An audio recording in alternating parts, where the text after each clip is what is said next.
yenya botre frɛ no na ne nsɛm wɔde tu dwane ututu what's the former Asante Kotoko striker Eric Bekoe has called on the club management to retain midfielder Justice Blay ahead of their CAF inter-club campaign. According to Bekoe, Blay experience will be crucial as the Pokemon Warriors prepare for the continental stage. Now, so I quote, Justice has seen it all. These are the kind of players Kotoko needs for their African campaign. Experience has like him, along with a few top quality additions. And no, and so to Bekoe their football, they must Asante Kotoko for say. Say late no medeka musa nye late ebreba meka ho asem say Bekoe na so kan nsem no so to yemfa to join ankofo enti Africa with them say the management should come back again and research with Justice Blay, calm him down. Experience striker Yankoto shop with good experience here building. And I think Justice Blay have seen it all. It's these are some of the players and what's here involved. I'm not see a top notch be kakadi about the club because we cannot go and be a walkover at the African Ayeko. Top notch for ASB. We should be only defending Ghana because here time when you saw players, Obi Sesemu, we brought them on board. We brought Sulama from Burkina. No, yeah, I'm a first goalkeeper or Burkina national team. It depends on where we are going. It's not about the league. We have a goalkeeper who is from outside, but still, let's look at Mbella. I'm a contribution to the league when they came to Ghana. And I think we have the financial muscles for now. Nana is ready, sir. Or since they say, any League Cup, NTNFA Cup, any a President Cup, or should say, you need to say, we do Africa final and IBB. So in this case, the likes of Ali, Zamalek Bar Kumasi, Nami Stadium, Nani Stadium, share quality that they exhibited at that time. So imagine, sir, not dreams. Misoto enuna yemu kire se no misoto emu ayeden papa chese tension no osoro Blay camp ene Asante Kotoko camp no misoto ensam no emu ayeden na ni nyina ne se misoto according to me information bi am wo me close sources no Story na na say anga ma me fa no ma akere no be kam de on no me bese me hu kam ya no me de according to me information so me wi anama anya the camera from Faranka we anaja majama miniano so close sources no say some people closer to Asante Kotoko management no if you say Blay is being ungrateful say demanded 70% why Asante Kotoko did not 30 so 30% or 3 months salary yes and no and as I said could blame on him Blay in Abusia any team say what team wakame Mr. to or here 17 bia e nek ma Asante Kotoko yi misika ro kra mo fa waka so man na say o ma di ngon and na e be about the close of the so let ten be Kotoko camp ka say busuan fie I am ahead of you know e be a letter no e be ko we abusuan nyina amu toilet say Kotoko first ka no so be gina be aka say we ungrateful Kotoko am platform ana Kotoko na you say ana supporters pe wasem na wako o negotiation obi nko ma odi na chire na odi we on. Uzo last na me catch you say na players asem me mo chire say. Ya na omo no so to omuni kamafo. Ya na koye club no Kotoko brand ni so. O supporters be bri Kotoko supporter bi adon team. E dia na be den say oni Blay anya asem a supporter no be jai ni team no ho abe support Blay. And no na dey say Blay no you grateful. Blay you boni aye ana de Kotoko aye wi okra anka oje 3 months salary na sankeye.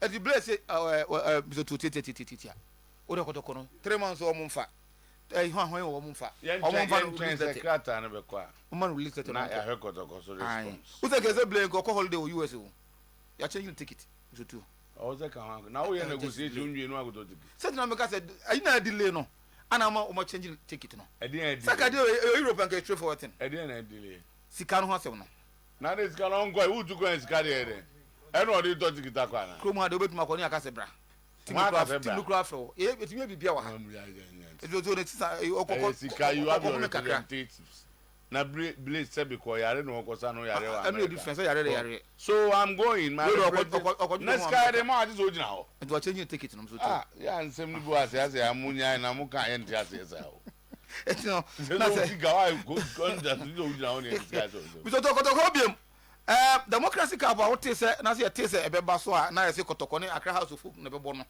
ene Asante Kotoko so ma twon anya do betimi abo atoma mo kan de say omo preseason no time a democracy cup no akɔhye no so ebe ha omo preseason training no eno nti no omo ka champion for say enya ade a omo betimi abo sa competition no eti Kotoko atwe ho afiri sa democracy cup no so to House of Folk eno ana omo kasamafo kyerɛkyerɛ mu de nti a ekɔ cup ese ke kɔso Nigeria no omo so atwe ho afiri mu titi so tournament is be because Nkasa has come one first game I think somewhere Monday and actually ko ba say empedifo no postpone tournament no and has nso e kan Kotoko de ni bi say time mo postpone akọ no emwa omo pre-season no and because of that no enya de a omo betuma ko bo sa communication sa competition no e ku kapa ko mo ko Nigeria akọ so kai sa competition na Kotoko di om Kotoko e pull out actually omo fa house yes on bebo no house nso atwe ho afiri mu na Kwame Oparado asema wo kan say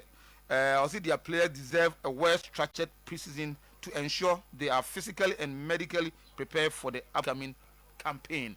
Bisoto we any and some producers no e crucial di my as far as local stories na say local news the ekoso e we mem no e concern ma we to the kwanda na say metimi aka bi dia nanka bisoto metimi de media atoaso e wo ho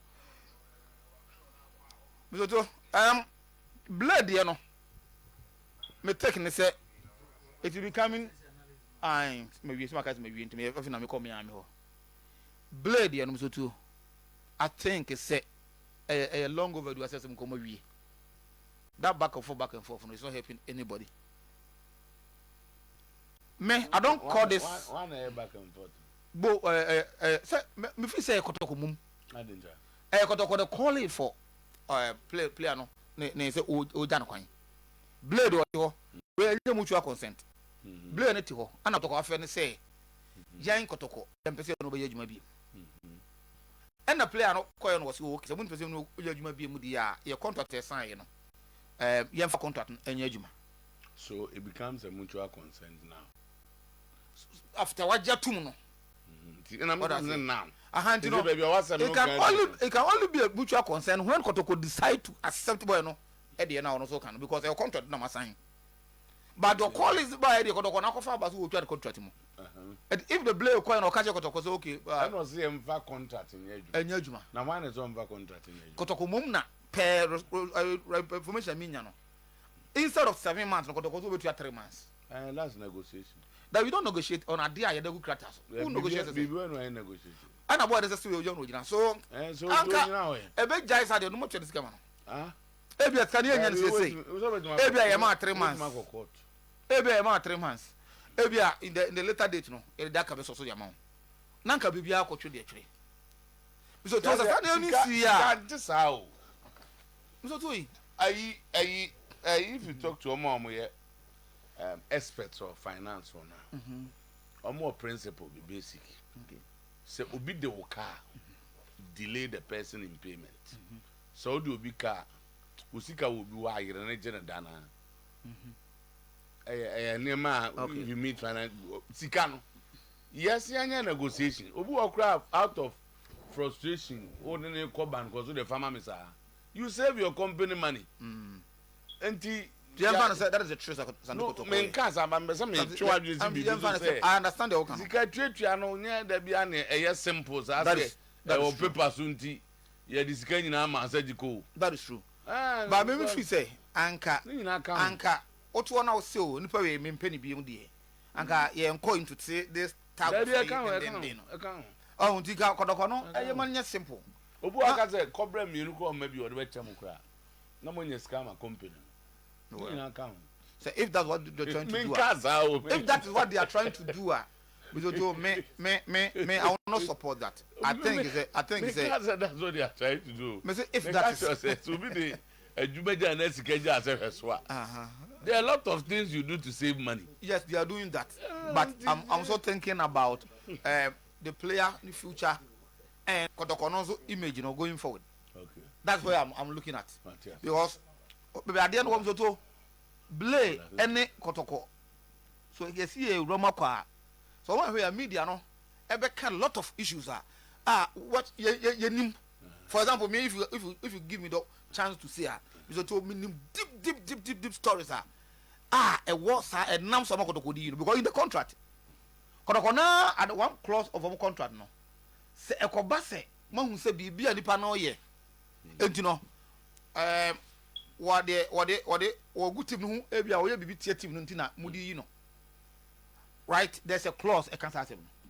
E ne Kotoko pa 3 months omuja no sa clause no Kotoko be kujina. But Kotoko team communicate sa asem no enter player no. What I say? Say who say why idea be? Now bringing the club's name into dispute. A be on person bears. A 2 person bears, sir. Ever said the player will stay at baby on Mujano. But I hope say baby the second baby a boy no accompany or Barbecano. Say could do Kotonima. The information is that I do not company for me no mama catch him so I'm with the buffo boy no side no Tom Bocacra. But almost say Umbufu. So some more judges as a drone game. So that's what when over 20 something minutes. Your stories are another. Zach, Malaki maybe, man, maybe. Nawakasapa. You see, also Mushana almost over this issue. And Rana, Secretariat for the Blay, Sir Omra, na finally no more and so we So yesterday, Blay went to the secretariat. Yesterday, we spotted him there.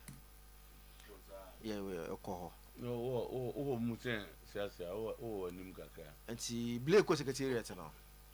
And Akotu, a day crater, shading him said, finally, no man come to agreement. The Blay be a crater. When I said, Kotoko said, the Omono.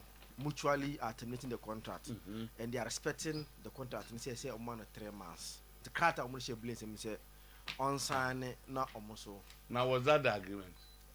That was say now no we got the that was a letter I could to give Blay. Until Blay if you must sign it say mutually or matter no 3 months salary mutually their man on sign almost on sign no more fun release man na onko. Ti Blay so hwe mu na opia bonten na we place course say de omra ma mini o nti me team no so what are you muso ma adwene e ho ne sen nti muso kan na muso da bi man nsane o de on kofie but o mu durfie a on ba be ba no kofie o mu durfie a on be fa ho adwene mo hu decision that they will take on the letter that Kotoko have given to him no. And then number and I'm meeting no I didn't come on now on phone ye be until finally no and I'm here idea Blay pese that love 3 months sa love now or poaba sa love now wo on it support in team no and nansen sem a omo kekeka no like say they think say people are trying to make the boy look bad in the eyes of the public. Say, I say, chinchina, say, forgetting maybe a Kotoko, abo, say, na, oh, after the owner of man sooner created a lot of noise into no. So, they are, oh, dear, and just can here, a cra, and just can here, a crass, and as we speak right now, Blay is on his way to the Kotoko Secretariat. Okay then. It is a cameras Bekoe, Mukotana, he's on the secretariat. I put a letter that they drafted last night. Say, now they've accepted a mutual termination. Nanso, oh dear, Scanoda Chomo, a woman and Cratano. Now, on Domas, no one let's put it in now, say, about some 5 years in here. A son papa was from Kotoko. I may be a Kotoko quarantine, a man passed to me. And they, our visa. US visa enti odo mase se o man ye Blay you know be a Blay o mama na gidin pa enti o mpeso no menya asem ya enti no anope mi no kase you know he is on his way o ko secretary to wa kata o de kwa ko mo se odo mase for the services that o ma ye enti no he's moving on be bia so because he enti no Blay the end I think say by today the story will end. Because Kata not Bokona or Macansi no more the Kata not be beer and so if you want alcohol. Mr. Otuo, how's a folk on so? Nama Koso, I'm told, sir, ano I'm saying na finally series right so sign omo Qatar man say omo terminate contract no and Guido Asante yesterday finally also assign ya on so echo it almost air clear they are clearing out because did they have made it clear some players omo here omo but one player I'm sure say has supporters no because Abasemo will not be happy ni say Kweru Yadom has a seriously pushing for extension of the boys contract. Has the parabol contract end, and I'm told say who's a money kind of first of a coin, and a boy rejects it. Now has still pushing. Say Kweru Yadom a betiasi. Now what's an ekratano? No what's an contract in a house of folk. Who's an answer? Your boss concerns goals now, boy, and then some baby last season in the second half of the season, virtually he was their best defender in the second half of the season. And to just one game mistake is Sintino and changing the narrative that he was Haas best player as a best defender in the second half of the season. And I'm sure saying now I'm paying for no any other because Lucia said the coach in the he's still sticking and likes Claudia Adom to stay.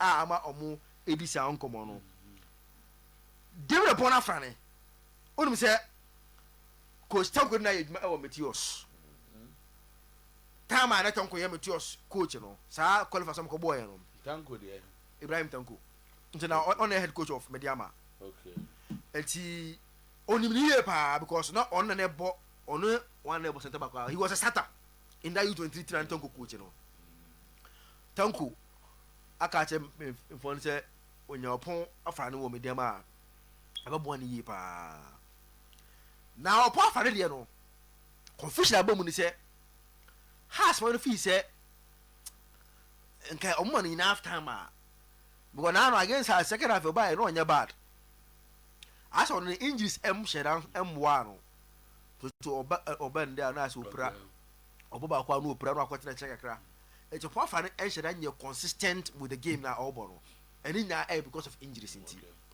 The things that Obi a chance wait me Abu Manimako and Cam. And pay Honorable Sports Minister Newcastle or Babayara with the regional minister on my inspection because Kotoko have to play the Confederations Cup. They are not moving an inch.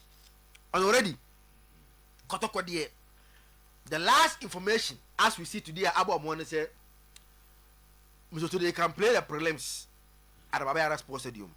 But if they qualify to group stage, sad never be a show when you're on they just move from Yara to Accra Sports Stadium. And you know regional minister and the sports minister there's inspection to see say they no bet me any have to improve the state of Yara Sports Stadium. Fly light no you took one cry. Accra ni bi you took master no kon cry. Okay. And about daga to no so be players net no. Baba Yara you two kon cry. Enti some of the things that are lacking about Baba Yara, they say na bi ni ho. Na bi ho. But Kroma say ye nya ba percent and you two Baba Yara na dey ko Accra. Just to go and replace Accra there no. And I'm sure say with Kotoko playing in Africa, they have to do what it is to make sure some Yara are ready to host the CAF Confederations Cup now. Because so let's see what will happen after and their inspections now more area no. All right. Now officially the PN Go Stars something that do on my panel born Go Stars. Go Stars Sunra I may renew the contract of Apia Makati. Samson Etuku officially joined Baby Go Stars. And he come back and a Go Stars now renew Apia Makati contract. And the other Deportivo boy in Frimpong. Roland Frimpong. Yes. Wingano. I may renew the contract. The Go Stars so Amy on Mubu Mupa. Coach Frimpong so ahead of a year. The CAF Champions League or Shannon your if Eduku bet me take advantage of this opportunity too. Less pressure at baby and go stars. Eduku only one by no me too. Mintah. On your Mintah best day. bomb match you know On Hunton. okay. He will be available. Also, no. I'm penny for counter proposal. No can listen no. Mintah. But yeah. 10 you know. Oh yes, all back one now. Where Bekoe do come out. Just one month January. That's January famana. And I come out I can 6 months contract. Okay. There's a honor so there's also it's all about the extended. Near Hessen never call. Mintah will stay but no turn into Moto. No turn out but they do could go stars. I want to see how it will go for him. Okay. Pre-season, less pressure. Position in there just but as Alex is so called, there is still an opportunity for no after one the contract will not come. So we see how that will go. Mizoto set us come on meditate in Binanka move for the company with Munina Buaya. Matis CDD interested in set or saying one share players are has bit me a John Moquano. I had on the account unconfirmed. You know, say I'm ready a better national. A bit more of details we ready about when it comes to that story. But on a year Baba Sports Stadium. I like the posture of the regional minister, I like the posture of the sports minister. Oh say me makano me can dine that na me say I don't think Gold Stars going to Accra be financially. That conversation comes into the picture a lot. But you and I will know say this because yellow stands necessarily but we need to be 1,000 binom yellow stands or bit me the pa. NBA red green but yellow stands any VIP. Obinya numbers kakra. To some extent NBA to me for mo Kenya. But I bet take kind of mobile bonus so if they were going to play in Accra. Why how the away team no bebano or be feeling like obo an empty stadium or a neutral venue emaninya unya the feel of Ubo home, the advantage of Ubo home no because obi kobo empty stadium and the same be bring them.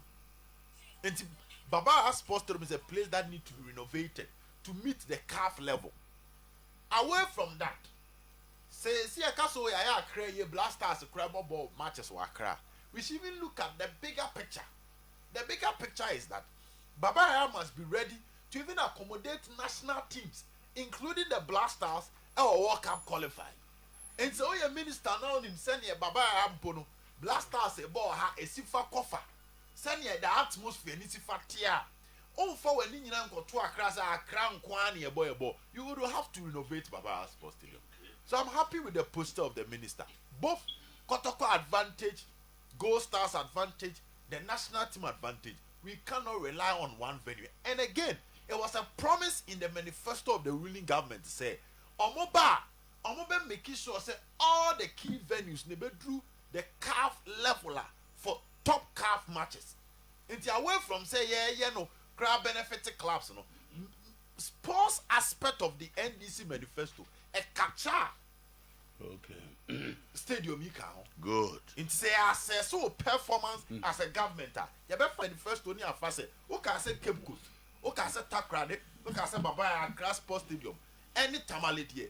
Order dano. Mubeya who demand son of my SMB PBA about the council. I think the minister is following in Sema. Oman Penny Kayama man for year GD to Abama and one Gusu. And at the end of the day, it will be a negative one for the government. So when Timmy and Boama Kotoko Gold Stars and bomb matches of Baba Sports Stadium. Yo. Mizoto Justice Blay asem no. Baby a Kotoko jina any baby a Blay jina no. And supporters jina mfimfini. Say player bebo club bi on. Na supporters jini tum. Obeye player aso no na supporters ne kwa at the point omo hwe ne de ko stadium. Na edru stage bi na club ne person ni player no omo papa mu a say ya na eden pa isi wo ba bia wo what they fa Kotoko cry. Me who Prince Edupuku. At a point, number two. Who said Dupuku and what the other form? Na Kotoko peso mujana kwai. Na Kotoko supporters there be da yempene. The engine on one play because of play and the good service out the mark club. And may there be a castle with the Prince Edupuku. If there is a player where free Kotoko, I will hear special attention. Or you're one of them. Sometimes you know the story about Metiana Meraho. Don't baby always is It is all on Kranza. Me tell the story I'm to Yana Meraho because medium when you have been able to catch me. A drew point to be Zutu. Na Kotoko Krea Kwako Boboa, na there was no hope. A drew point be, na do poku just so to co players feel confront from Momba Bobo Makotoko. He was like 1,000. And Sunny Yababe rather Hebetmen's administration and you must stabilize a kakra. It's such a player. A choir of far so our Timimu, Fiskana has a demano. One year one co, no Tanakotoko. And Chebia Stephen Drew. A dear Tinakotoko supporters pay Stephen Drasem. Time I will draw a free Artu or Kosama, then go face.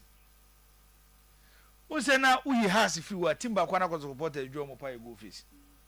It is for a player or free Artu or Kosama go face. Now, Bema Boda. After was it go face and Kwame Bobby because Kotoko, Bentaka Obama Kotoko. Says Atanes can is 99 million.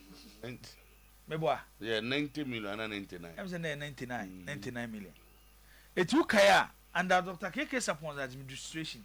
Time when you saw more Steve no do a few one. Nanya is a woo. O choir or course passport no Saba back. Matiso Wahana, Minia on frame. Or about Chesu your friend, Bobu Ghana, maintaining Kanti. Do Abba frame. My number no at them with me a friend. Yes, yeah. Eti, yen who de see even a Bekoe. It's Blay the end to Tiasium. How a supporters no, or Maya was so justice Blay. No, because of Sedosi Bokotoko. By the end of the day, baby a Kotoko management Gina. Any baby a Kotoko supporters Gina no. The Omuhuno, ebi a supporters in Hubi.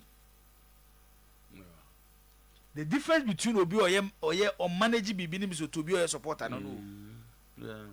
Yeah, ebi a betensem. But not the Omu Pano, ebi a Mr. 2 yenim. Yeah, the Baba Betana have by analyzing. Management better come with decision. A far, I'm far, you better criticize woman.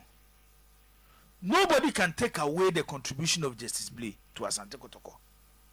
And how dedicated or anytime be obesha Kotoko Jesse. Some players na ya na add this so better because the footballers no matter than the business. Player be move beyond the strength or war. Na so to be before fraka ho. Kotoko timi bobo, bo say Justice Blay baby abon nam kono ni ti kwesi from na Blay dia na wuye. Some players ninya adding.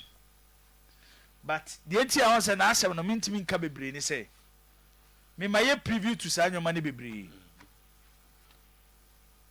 say enei Kotoko fu so ne Justice Blay papa ma me de ne say do to such players no ano mu hia omukọ no e say ye bibi sunko ne de ta omachi no mo de ko. It's based on how our story na ekono eno na me nye ho. But I said, Kotoko management, I will not criticize the management. Men criticize Justice Blay. I understand what taking. But the service to the club, fine club need to have a car. But or you know maybe sometimes what is stadium now Justice Blay. Na ebu adrenaline ti aseso. Hey, na branch here don't know kwana ketu ya say. Eno na me feel say I am sineso mo hwe.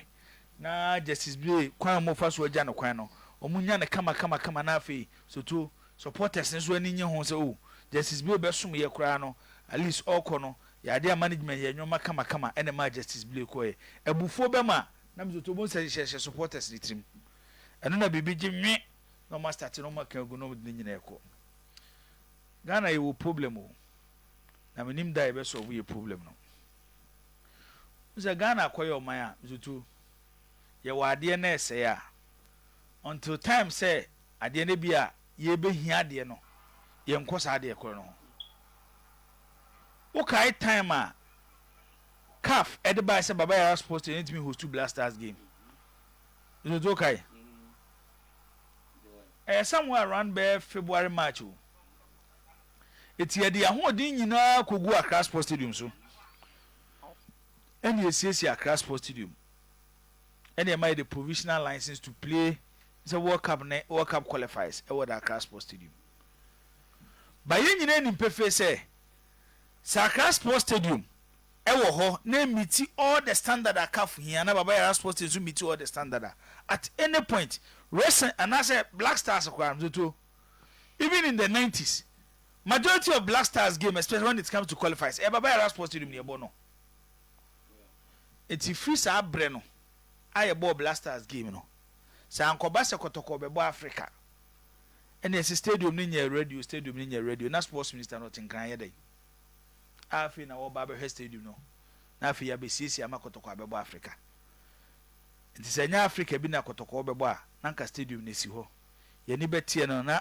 stadium a ya form ani si kade ayɛ no afi na stadium na sɛn asi pontamale na afi yɛntimi nyusu fa nya hwebiem the way a yɛ approach enwoma no ɛyɛ bad as oman and not only this NDC government previous governments to tomanyo position to rule on my way adan na afi na Kofi Adams ebe Kumase match na ka force yentimi mobo ho no se na ye stadium ayenim se ebe use for international games a adan na yatena ho amana be du June and we be Kumase over the state of the stadium how better late na me David me we say me moment say mauda wo oba ye nche na nya ne ebo na enu ye o mo de je fans obe inspected that bay Omo Kumase and oye ne day no Kofi Adams also church home cracker and o tena hwa enye pressure bay a forget about Obed Kofi Adams onye akatua no but what's what this say say there's more I saw here more bay more bay Kofi Adams when we needed a Accra Sports Stadium when we needed a Accra Sports Stadium not even up to 6 Abrani here Accra Sports Stadium I'm na host to Blasters games no na what this say wa ban mu o ma nya me afa mo Blasters game what is what this say what is what this say what's one Debbie Wembai o we fi say Baba Yara Sports and Kebe host to Blasters Debbie ebe host to Debbie this year anya Blasters game ye born na say wa Accra Sports no ye hihye ayi ye ne charge no we win here no Debbie it was Baba Yara first and a buyer said Baba Yara ntimi host to Blasters game no any last year is this year yes any idea ho din nyina any idea ho din any idea Otuadu failure Afcon qualify say last year any Afcon qualify World Cup qualify kasi apia dem the anyway boy ya boy Sudan ya dia ya boy Chad na say wa hai Chad dey jump bebre ya boy Chad nya Accra Sports ni boy no any Baba Yara na Kebe game this year abantam oh last year this year this year Kumasi mba picture no Kumasi from last year ruled out from last year Kumasi ruled out Sudan ya boy fa say bo Sudan wa Accra asema ya kamunti oh that time na even Accra Sports Stadium to ye kana asem no owura fi say akoba say ya hwe ye bekọ akobo ye match outside Ghana Bekoe Togo and that this government do say ada wonti krom ha na Bekoe Togo no under last government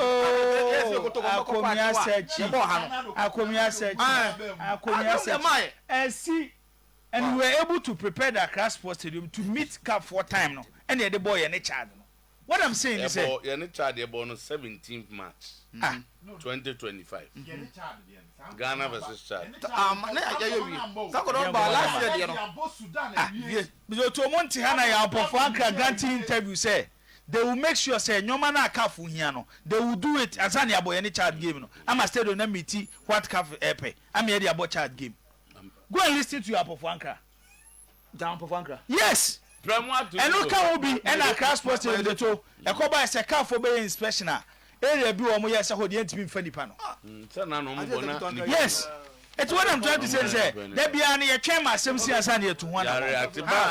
Magdalene birthday no born. Oh, no, Bekoe news. I know small boy back Kuzidani, Joseph Azupe. No, and then also birthday, happy birthday. Magdalene front desk. Azupe, any Magdalene. And I celebrate you. Happy birthday to Magdalene or your private film. And check out Premumba to own. To say, Pen, I was a born on Ebano. Most uncle Boaba. I can answer Canimano. Oh, I say, that's all my so much in you. As another day, okay, Jimisha. Oirepa FM Munye, Yadeka Seba, we are Mamuni, we are singing Nebramo, Muntio, Wano, Open Savio, Munya Suna Muntia.